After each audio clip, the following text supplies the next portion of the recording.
Bonjour, chers frères et sœurs de l'Église de l'île Jésus. C'est la capsule numéro 8 dans l'étude de notre sujet, le fruit de l'Esprit, et nous sommes le mercredi 17 juin.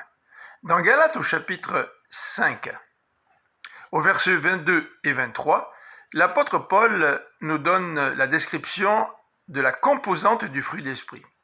Nous avons parlé lundi de l'amour, mardi de la joie, aujourd'hui parlons de la paix. Dans l'épître aux Philippiens, au chapitre 4, verset 7, Paul dit « Alors la paix de Dieu qui surpasse tout ce qu'on peut concevoir, gardera votre cœur et votre pensée sous la protection de Jésus-Christ. » Cette paix de Dieu surpasse tout ce que l'être humain peut concevoir. Il s'agit beaucoup plus que de simples moments de paix. Et cette paix va avoir un effet, c'est qu'elle va garder notre être intérieur, elle va garder nos pensées sous la protection de Jésus-Christ.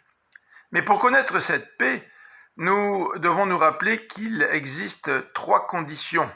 La première nous est décrite au verset 4. « Réjouissez-vous en tout temps de ce que le Seigneur est pour vous. » Oui, je le répète, soyez dans la joie. L'apôtre Paul nous encourage à nous réjouir de qui est Dieu pour nous, un peu comme un jeune homme se réjouit de qui est sa fiancée pour lui.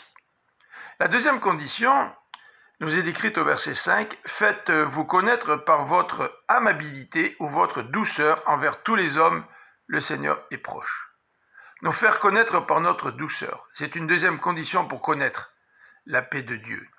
Sommes-nous doux dans nos rapports les uns avec les autres? Troisième condition, ne vous mettez en souci pour rien, mais en toute chose exposez vos demandes à Dieu en lui adressant vos prières et vos supplications, tout en lui exprimant votre reconnaissance. Combien les soucis peuvent être un obstacle à cette paix que le Seigneur veut nous donner. Et comment se débarrasser des soucis? C'est de les amener à Dieu, d'adresser à notre Dieu nos supplications, nos prières, tout en lui exprimant toute notre reconnaissance envers toute son action dans notre vie, envers qui il est. Il est vrai que si nous sommes reconnaissants envers Dieu, nos soucis vont considérablement diminuer, parce que nous savons que notre bon Père Céleste est celui qui nous aime, qui nous conduit et qui prend soin de nous. Voulons-nous connaître la paix de Dieu qui surpasse toute intelligence?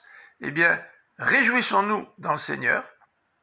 Ensuite, que nous soyons connus par notre douceur et que lorsque nous avons des soucis, de les présenter à Dieu en ayant de la reconnaissance. Je vous souhaite pour cette journée cette paix qui vient de Dieu.